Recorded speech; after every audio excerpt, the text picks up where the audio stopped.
What if I told you that one of America's greatest outlaws, Billy the Kid, wasn't killed by Sheriff Pat Garrett, but lived for decades longer than anyone knew? Most believe Billy was gunned down in cold blood on July 14th, 1881 at Fort Sumner, New Mexico. But the only written account of the events was authored by Garrett himself.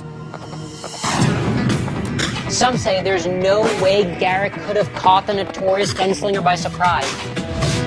And certainly no way Billy could have been outdrawn by the bartender turned lawman. Since Billy's supposed death 130 years ago, multiple men have claimed to be the Kid. But attempts to test the DNA of these men against the true outlaw's mother have been thwarted by the courts. And to top it off, the grave where Garrett reportedly buried the Kid has twice flooded, leaving the whereabouts of the body in question. So what really happened? It's time to decode Billy the Kid. I'm Brad Meltzer. I've spent my life collecting stories, signs, symbols, and codes hidden in plain sight. Some have become the basis for my novels, but I've only scratched the surface. And now history has given me the resources to investigate the rest. This is Decoded.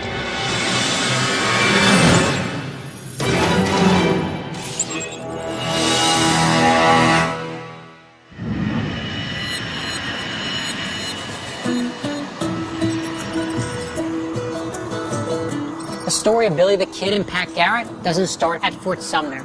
It starts in Lincoln County, New Mexico. Billy's mother died when he was 14, and after a quick stay in a foster home, he forged out into the world alone. At 16, he'd been arrested and broken out of jail for the very first time. And at 17, he decided to go legit, coming to Lincoln with the goal of working as a cattle hand. It's been called the deadliest mile in America. In 1878, 79, it was pretty bad. Billy has become a folk hero, and he's that larger-than-life figure because he was larger-than-life in his own time. Billy was an orphan. By the time he hit Lincoln, he'd also already been a horse thief, a cattle wrestler, and a small-time crook. He seemed to be one of those outlaws who would burn out instead of fade away. But he knew that life was perilous, and that to live that way meant dying young. So when he decided to go honest, he needed someone to take a chance on him. One man did, John Tunstall, a wealthy cattleman. He hired Billy to work as a rancher, and the Kid was grateful and grew very attached to Tunstall. But soon after Billy started, Tunstall was assassinated, enraging the Kid. This one death put Billy back on the wrong side of the law. Do we know who Billy the Kid was? All we know is what the people that knew him or were close to him tell us. He spoke fluent New Mexican Spanish. He was reputed to be a wonderful dancer, had a singing voice. He was fun-loving. He was full of mischief. During his life, he was known by various names. The Kid was born to Catherine McCarty, and as a child, he was known as William Henry McCarty. His mother then remarried a man named Antrim, and he's often referred to in his teens as William Antrim. And then later in life, on his supposed tombstone, he's referred to as William H. Bonney. So how did he get the nickname The Kid? He used to use the alias Kid Antrim. Antrim was his stepfather's name. His small size and appearance then led to him using just The Kid. But little is known about exactly where Billy was in the years between his mother's death and his appearance in Lincoln. In fact, he was so anonymous, there's only one authenticated image of the guy, and it's sold at auction for $2.3 million. He was not photogenic. That's the worst $2.3 million photo I've ever seen. What's so interesting is that the photo doesn't look like the descriptions that we have as far as how attractive he was. And I think there was something about him, his personality, that was larger than life. And it's hard to transfer that. I understand you're a descendant of Billy the Kid. That is correct. I'm his great-grandson. This is from ground zero for the Lincoln County War. This is where it all kind of started. Tunstall had a bitter rival in Lincoln, and the battle for control of the area quickly became known as the Lincoln County War. It was violent. They decided they would kill Tunstall, and they shot him. Cold blood, as we know it nowadays.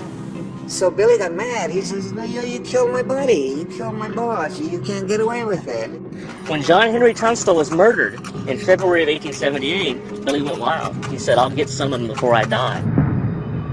They rode into town and they got deputized and they called themselves the regulators. They were going to regulate things. Billy and his band of outlaws only wanted one thing, the thing every great Western is based on, revenge. The regulators believed the local judge and sheriff were murderers and thieves. So when they sought to bring Tunstall's killers to justice, most of the locals absolutely agreed with them. Billy the Kid kind of sounds like a hero at this point. Well, you know, the Hispanics in that day, they did refer to him as a Robin Hood type guy because he palled around, he understood, he took the time to communicate with them. Right. While some viewed Billy the Kid as a hero, most thought of him as an outlaw. But like all things with Billy, there's debate about just how many crimes he committed and a huge amount of back and forth about just how many men he killed. Some say 26, others say 21. Some believe it was as few as 9 or even 4. But what we do know is that Billy escaped from 3 jails in his lifetime. And the list of crimes he committed was a long one, especially for someone who was just 21 years old. So who did Billy the Kid actually kill to get in so much trouble, though? He was indicted for killing Sheriff Brady. So here's what happens. Sheriff Brady refuses to do anything about the murder of Billy's friend Tunstall. So what do the regulators do? They blast Sheriff Brady dead in the street.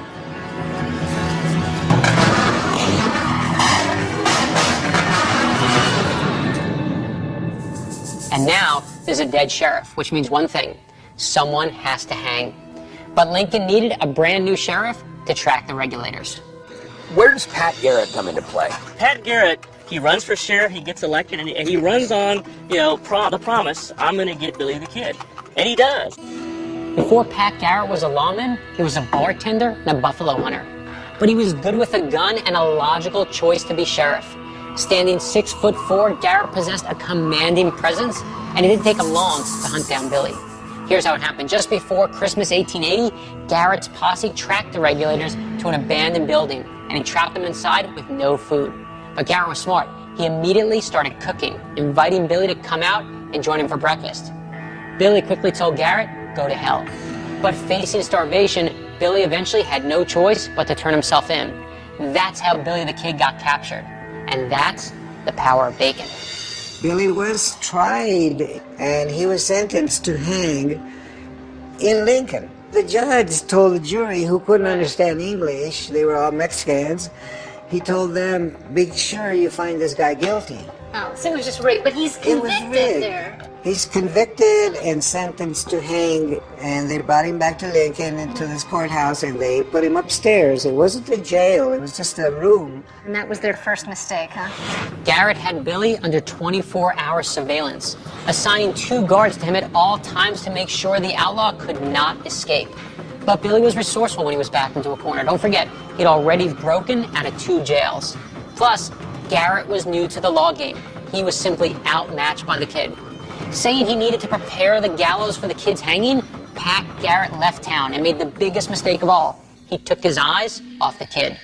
Right there, Billy escaped, killing 2 of Garrett's guards in the process and fleeing west. But here's what makes no sense. Why did Garrett leave town when he could have sent any of his deputies, anybody really, to prepare those gallows? Let's call Brad. Call Brad now, Turon Sound. I love her. How goes the search? The problem is that Pat Garrett literally wrote the book on Billy the Kid. The winner gets to write history in this case. It's a little suspicious. What's interesting to me is that even the historically accepted version is kind of flimsy. I hear you, but let's not forget there are other people telling a very different story. Remember, Pat Garrett had Billy in his custody.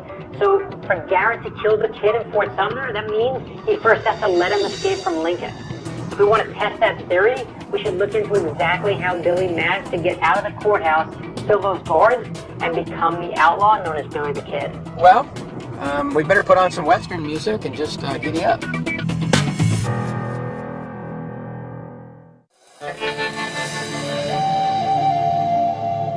The legends of the Wild West are for the most part impossible to verify. They all somehow start in truth, but then they veer in a variety of directions. The story of Billy the Kid is no exception. Most believe Billy was shot by Sheriff Pat Garrett on July 14th at Fort Sumner, New Mexico. But from the beginning, some have doubted the accounts of the story, and here's why. Everything we know about Billy's death comes from one book, The Authentic Life of Billy the Kid. And that book was literally written by Pat Garrett, the man who killed him. It'd be like Jack Ruby writing Oswald's biography. An awesome read, but not exactly trustworthy. Hey, Billy. That said, here's where it gets good. What we did was we started breaking it down like you would any kind of shooting, looking at the facts, looking at the witnesses, and then looking to the forensics. My opinion is that their stories don't make sense. As an investigator, I would like to be able to look at Garrett and go, wait a minute, that didn't happen, and you know it didn't happen.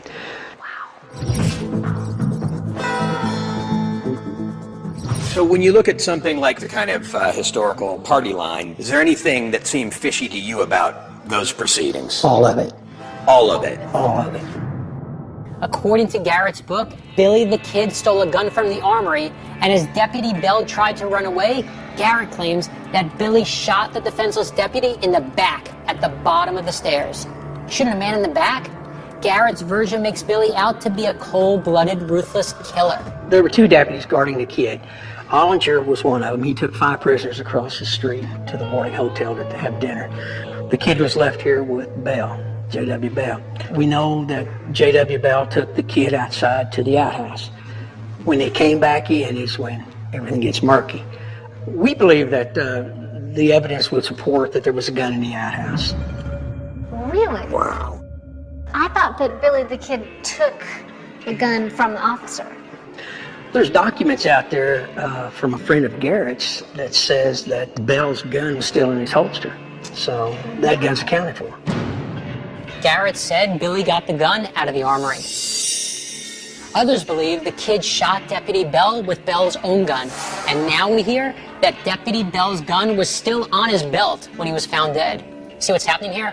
Some experts like Stephen believe that something much murkier was going on. Garrett says the kid quietly rushes up the steps, he breaks into the armory, he gets a gun. Well, if you really break this down, you've got chains, 17 inches of chain between your legs, you come up these stairs quietly, that doesn't work. You break into an armory, you have to put your shoulder to it. Even if the lock's bad, it's going to make some noise. You pick up a gun that you don't know is loaded or not, and you approach a guy at the top of the steps with a loaded pistol. As a cop, none of this makes sense. With those chains on his legs, there's no way he was sneaking into that armory, which means Billy potentially had help, that an accomplice left that gun in the outhouse. Garrett lies about what happened here because he says that Bell was shot at the bottom of the steps. We find the blood at the top of the steps. Here's why the blood on the stairs matters. If the blood is at the top of the stairs and not the bottom, that doesn't just mean Garrett had it wrong, it means he potentially lied about what happened at that courthouse, casting doubt on his entire story. You actually found blood on the floor? Yes.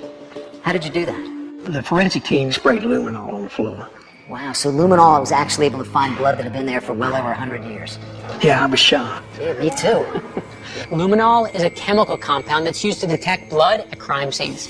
It emits a blue glow when it reacts with the iron found in blood, in this case, from an invisible stain. Cedarwall found definite evidence of some blood at the top of the stairs and none at the bottom of the stairs. And yes, I know what you're thinking. How do we know it's the deputy's blood? So let me tell you, first, Cedarwall found 2 liters of blood. That's 40% of the blood in your body, consistent with a gunshot wound. And there were no other reported shootings in the courthouse.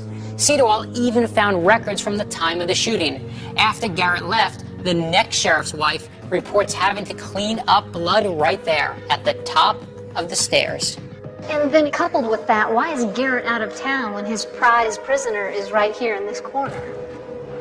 I'd like to know.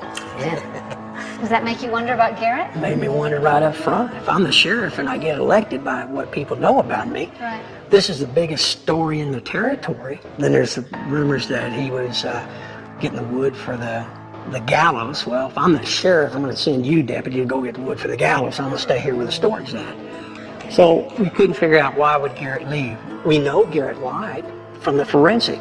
Why did he lie? Oh, and by the way, there's a $500 reward that Pat Garrett collected. Yeah. So do you think they were in on it? You decide. Not only is he saying that the commonly accepted account of the shooting wasn't true, he's saying that Pat Garrett, Billy the Kid's supposed mortal enemy, is the one who helped Billy escape. And the crazy part is, Garrett helping the kid makes a ton of sense.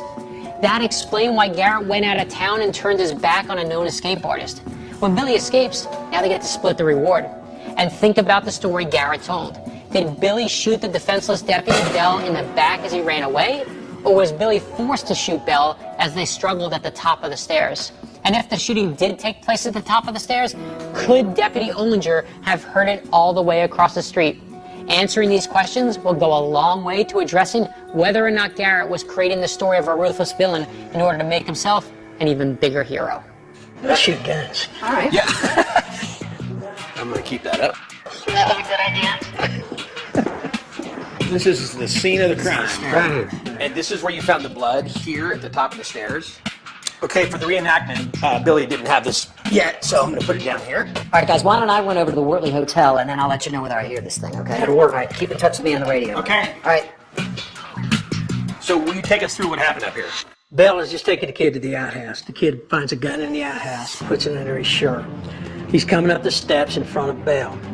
What he does is when he gets to the top of the steps, he pulls the gun out from underneath his shirt. He turns on Bell. What happens is Bell lunges with his right hand, grabs the gun, and lines it up. He's like this. So that explains when Garrett talks about he shot right to left under the armpit. The kid tries to step backwards. He's off balance, goes down. What happens is all your muscles tighten up when that happens. When it did, his trigger finger tightened up. Bell's got the gun lined up. That's how I see it. Okay. Well, I guess we got to check it out. Scott, let us know when you're set up at the Wortley. Okay, buddy, I'm in the room, in the hotel, actually in the dining room where Ollinger would have heard the shot fired. I'm ready to go. Would you like to do the honors? I'd love to. All right, careful. All right. Okay, there's a scuffle. Billy's pulled the gun. He's going to shoot. Okay, I definitely heard it. It's clear that it's a gunshot, and you can hear it from over here, no question about it.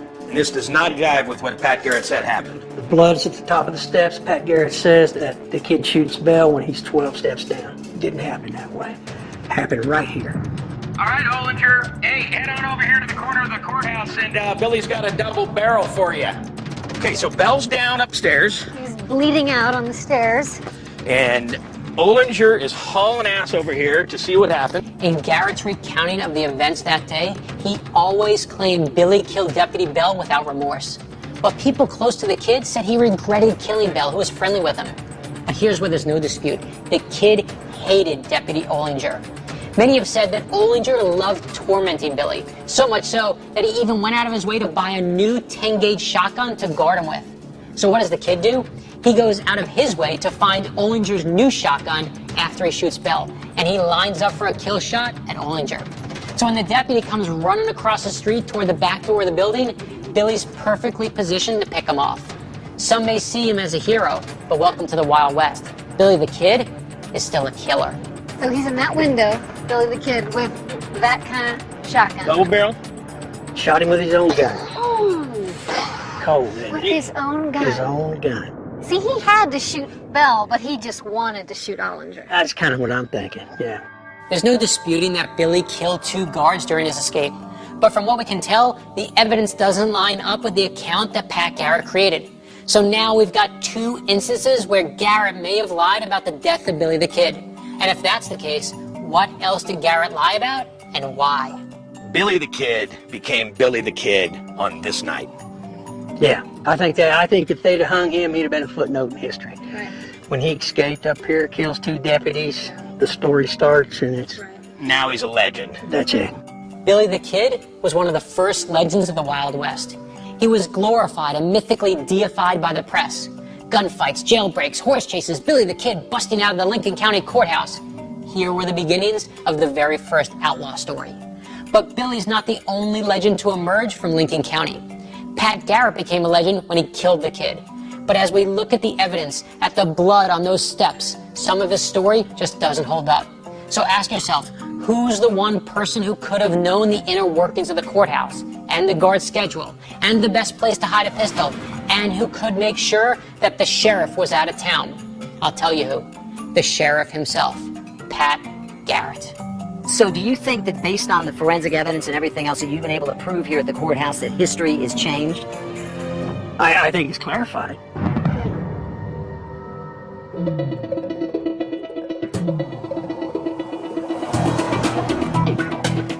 You know, Gardner wrote the party line of the Garrett story, but then Cedarwald blew a bunch of holes in that story. Yeah, and the whole, like, big enough to ride a horse through for me is, why would Garrett leave town just before Billy's escape? Was he working out a deal with Billy in the meantime or something? If Billy and Pat Garrett were in cahoots, then we need to question whether Garrett would have really killed him. The legend has always been the same. That on July 14th, 1881, Billy the Kid entered a darkened room in Fort Sumner, New Mexico, with a gun in his hand. Sheriff Pat Garrett just happened to be in that room looking for Billy. And he didn't wait. He drew first and shot Billy in cold blood. Now, Buddy, Mac, and Scott have found holes in Garrett's story. So we understand you're the second cousin of Billy the Kid. Second cousin once removed. But you have reason to believe that he lived longer than the rest of us think. Yes. My grandfather talked to Billy the Kid in a bar in New Mexico long after he supposedly died. He was surprised to see him, and he asked him what happened, why aren't you dead? And Billy told him that a Mexican man had been killed by Pat Garrett, and that they had substituted his body for Billy, and that Billy told my grandfather that he had gone to Globe, Arizona, and he had married a Mexican woman and had a boy and a girl. Okay, time to call it crazy coincidence. Here's Pat Garrett's version of the story. He knows Billy the Kid is on the lam and hiding at Pete Maxwell's house in Fort Sumner. So Garrett takes two of his deputies to town, and when he's talking to Maxwell in Maxwell's darkened bedroom, who walks in? Well, good luck. It's Billy the Kid. Garrett draws first and kills Billy with a shot to the heart. But Elaine is saying that Pat Garrett shot the wrong guy and passed him off as Billy. If Garrett shot a Mexican boy by mistake, it would help explain one piece of the story that I never understood. Garrett claimed that his deputies were stationed outside the house. But if that were true, how could the most wanted outlaw in the territory walk by them unnoticed and get inside the house? You want to know how? It wasn't Billy who walked past them. So Pat Garrett killed someone that night, Yes. according to this. Yes, according he did, to Billy. and the body was substituted. But it was a mistake. It was not like some sort of plot. Right. When does he realize that it wasn't Billy the Kid? Well, it was dark when he shot the man. It was at Pete Maxwell's house. Maxwell ran a large cattle ranch. He'd hired the kid as a ranch hand and introduced him to his sister, Paulita. Some experts think she's the reason that Billy refused to leave Fort Sumner. That Pete and Billy were good friends is beyond dispute, but we all know that no one likes it when their buddy is dating their sister. So some have theorized that Maxwell set up the famous outlaw as a way to get back at him. Still, the real question is whether the person who was shot that night was Billy or someone else. Are you telling me that Billy the Kid did not die at the hand of Pat Garrett? I am. We found enough evidence to convince us that the old man known as William Henry Roberts was, in fact, Billy the Kid. The man WC is referring to is known as Brushy Bill. Was he Billy the Kid? Maybe, maybe not. One of the most compelling pieces of evidence is a photo comparison study. We got a face-on image of Roberts, and we used the Billy the Kid, the tintype image. A laboratory in Texas compared photographs of the kid with Brushy Bill using facial recognition software that's utilized by the FBI, the CIA, and Interpol. The results were shocking. Now, the man who conducted the study called us and said, you need to come down and look at this. He says, you're getting ready to rewrite history. This is the same man. People that knew the kid said that he had the same walk, He had the same laughter. He had the same manner of speech. He had two jug ears, just like Billy the Kid did. Billy the Kid had unusual eyes. They were blue-gray with flecks of brown in them. Roberts had the same eyes. Brushy Bill is said to have known things about both the Lincoln County War and Billy's escape from the courthouse that only the Kid could have known. He had scars and even bullet wounds that matched the Kid's, and there were multiple people who knew the Kid back in 1881 and later met Brushy, swearing they were the same person. But to me, whether you believe Brushy's story or not, it matches the story Elaine McReynolds and Elbert Garcia, Billy's kin, are telling. They're all saying the same thing, that Pat Garrett shot the wrong man in Fort Sumner and passed the victim off to the entire world as Billy the Kid. How could Pat Garrett benefit from misrepresenting what happened? Garrett realized that he had shot the wrong man. But he saw that if he claimed that he had shot Billy the Kid, that his quest for the governorship in New Mexico would be enhanced considerably. The ambitious Garrett had dreams of being a politician, but his career stalled after killing Billy. What he thought was going to be his ticket to the big time ended up alienating the public. In fact, he wasn't even re-elected Lincoln County Sheriff for another term. Garrett would later run for state senate and for sheriff in another county, and both times he lost. His notoriety did get him introduced to President Teddy Roosevelt, who gave Garrett a job as a customs director in Texas. But Garrett eventually wore out his welcome, and some say he even embarrassed Roosevelt, who didn't even appoint him to a second term. This was the beginning of the end for the former sheriff. The broke Garrett was forced to borrow large amounts of money from family and from friends. And an argument over one of his debts escalated into a gunfight on February 29, 1908. Garrett reportedly reached for his gun, but this time, his opponent drew first. The man who supposedly shot and killed Billy the Kid died the exact same way, by gunshot, 2.5 decades after the famous outlaw. Wouldn't Billy the Kid at some point come forward and say, I didn't get shot? Garrett probably knew the Kid well enough to know that he would skedaddle for parts unknown and never surface again, because he was under sentence to hang. The story was that after they discovered that they had killed the wrong man, they didn't let anybody see the body, and that Pat Garrett and two of his deputies, one of which was a cousin of Billy's, decided that they would split the reward. Pat Garrett was working with a cousin of Billy's? Yes. To go get Billy? Yes. But see, they all grew up together in Uvalde and in South Texas. So you're saying that Pat Garrett and Billy the Kid were friends? Absolutely, they were. Wait a minute here. So Billy's family believes the Kid actually knew Pat Garrett all along? That they grew up together in Texas? Elaine went on to say that Billy and Garrett also knew each other in Lincoln County before Pat became sheriff. But here's another connection. Remember Pete Maxwell and his sister Paulita? They owned the place where Billy was eventually gunned down. Well, guess who worked for them in 1878? That's right, Pat Garrett. He was also a cowpoke on the ranch and a good friend of Pete's. So Garrett goes to Maxwell's house, and out of all the deputies he can choose, he chooses to take Billy's cousin with him. Could Garrett and the Kid have been using their buddy's house as a place to meet up and figure out how to make a bad situation good for everyone? That's the key question. They also planned to divide the reward money. Oh my. So we'll pretend we got Billy the Kid and I'll split the reward money with your cousin. Yes.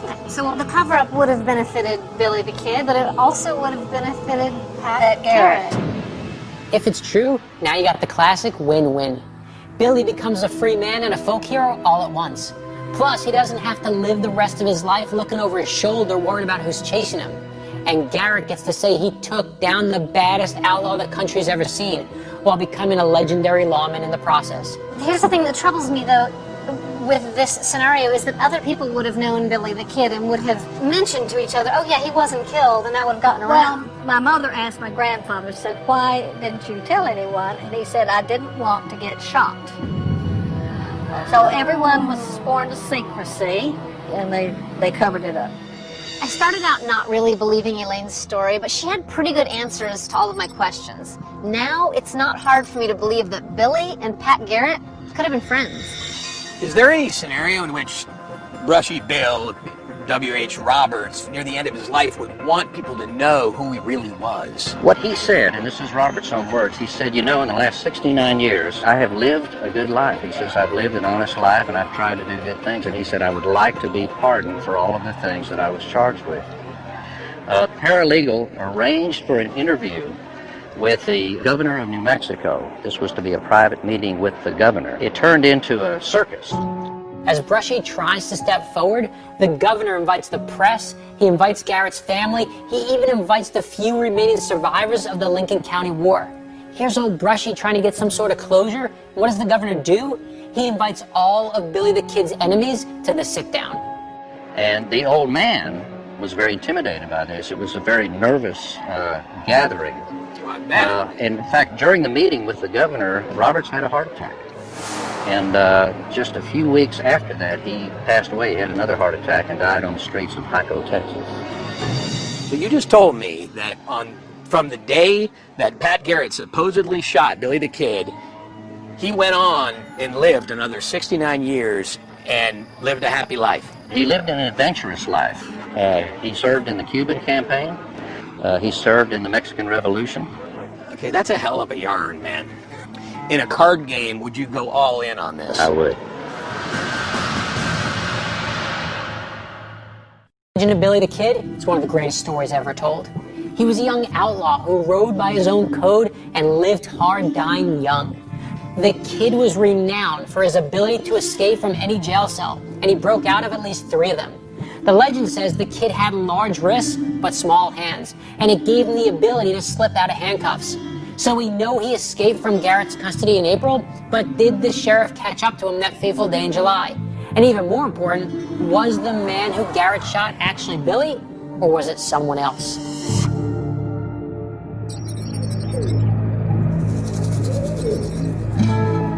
I can't believe they have a cage around it because people are chipping off pieces of the gravestone and stealing it. The guy broke out of every jail they ever put him in. Not this one. Oh, man. So, what's odd, though, is that presumably the Pecos flooded in 1904 and washed away his bones. It doesn't say anything about that. Maybe they don't want to say that Billy the Kid may or may not be here. He was shot in the house. They identified him. He was moved here. And ironically, the body of Billy the Kid may not even still be here. I know. But that sort of underscores how little that is really known about Billy the Kid. The problem for me is that Pat Garrett was assigned to kill this guy, and if he did kill the wrong guy, he's not going to say he killed the wrong guy.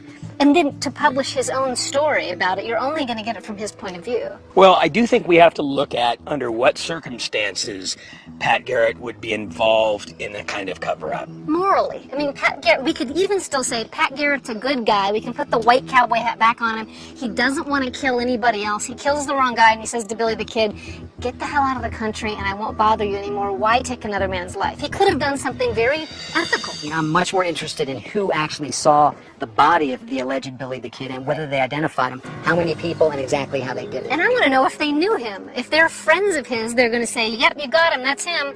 Thanks, Pat Garrett. Are we comfortable thinking that Billy the Kid is right here? I don't know. At this point, I have no idea. There seems to be a mountain of evidence that Garrett's account of the shooting didn't play out exactly the way he told it. But to keep this all fair, we haven't heard from yet? Pat Garrett's family. It's time to talk right now to Pat's kin.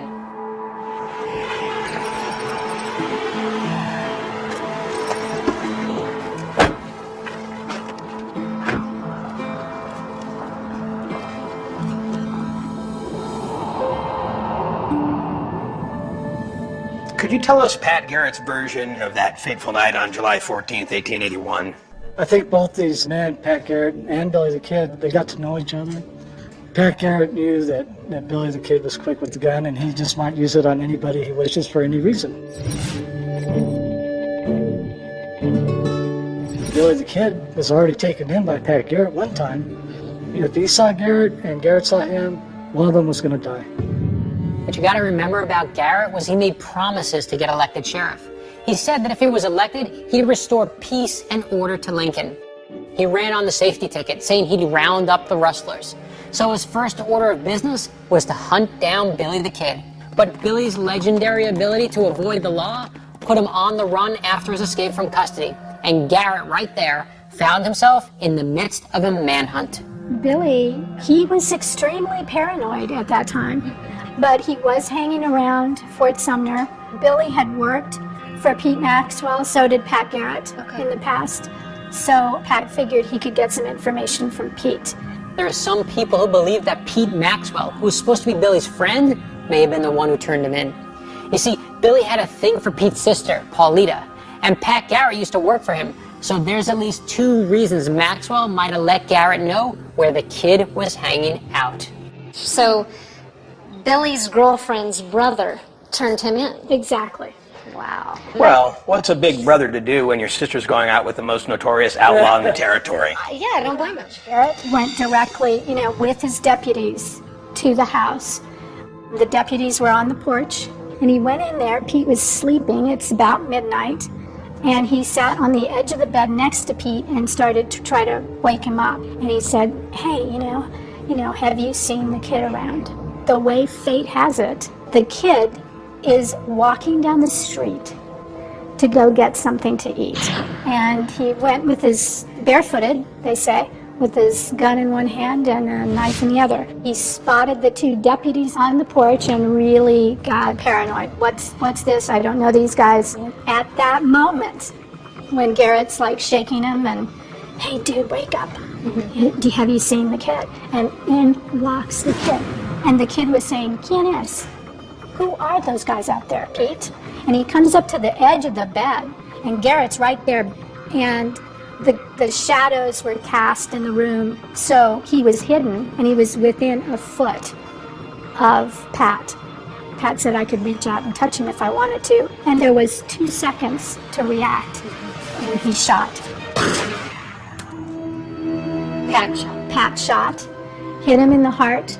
So Pat Garrett didn't ask Billy the kid to surrender? No. I don't think there was much time. If he would have said, moo, he would have been dead.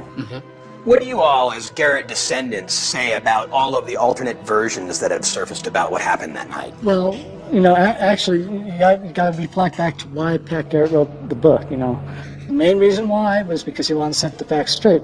He could have set a picture of, a big shootout like back in the 1950s Westerns. He could have said, I jumped up in the bed, Billy drew first, and he could have painted any scenario he wanted. But instead, he just stuck with the pretty basic, simple truth. I heard, I sensed Billy, I heard his voice, I pulled my gun, and I fired. The thing that struck me is that in the Garrett's version of the story, Pat Garrett wasn't this brave hero. He sounded scared and afraid of Billy. It didn't seem like the kind of story you'd make up. So given everything you know and have heard, can you 2 say, beyond a shadow of a doubt, that Pat Garrett shot and killed Billy the Kid? Absolutely, yeah.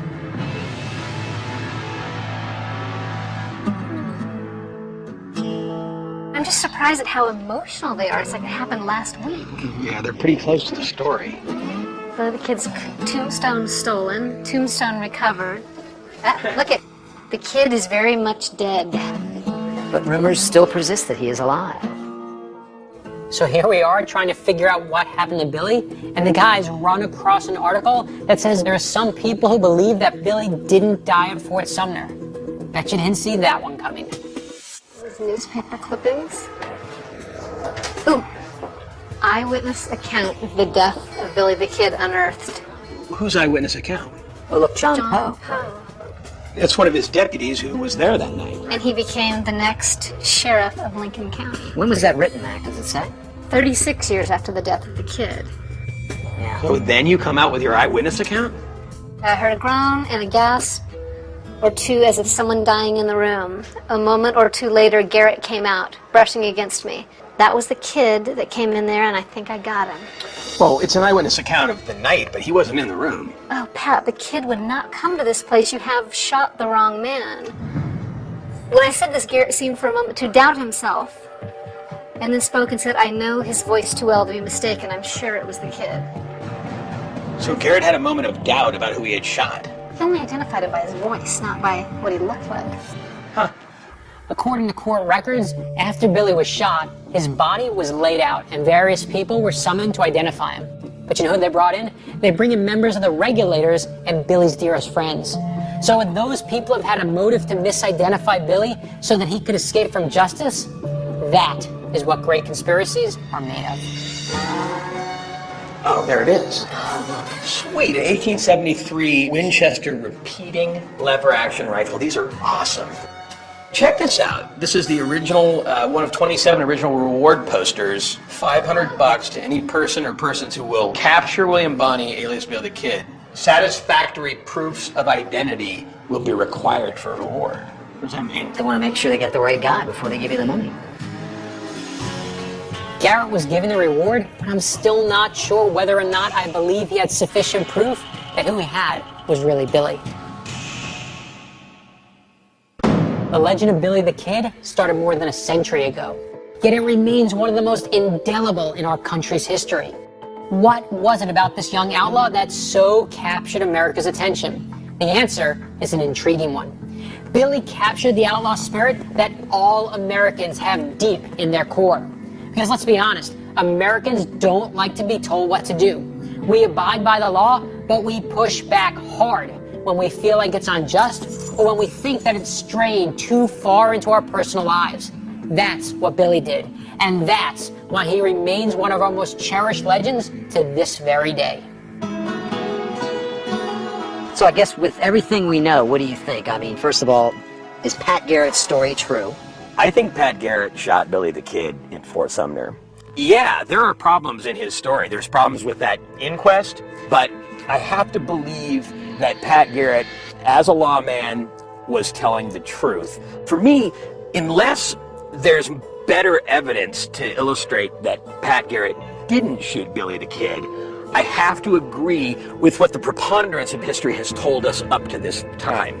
Pat Garrett shot Billy the Kid in Fort Sumner, and at that night, Billy the Kid turned into one of the greatest legends in the American West. I don't trust Pat Garrett anymore. I mean, no disrespect to his grandchildren, who I do trust, but there are too many holes in Pat Garrett's story. There are just too many. But, you know, they made a really good point, and that is, why did Pat Garrett not glamorize a version that made him more exotic? Right. Because that wasn't his reason. His reason was to help Billy. The blood at the top of the stairs shows that the story that Pat Garrett told is not true. But here's what really was the icing on the cake for me. As a law enforcement official, when you're going into the room looking for the most wanted man on your list, you're not going to tell your two deputies, you guys stay outside, let me go in.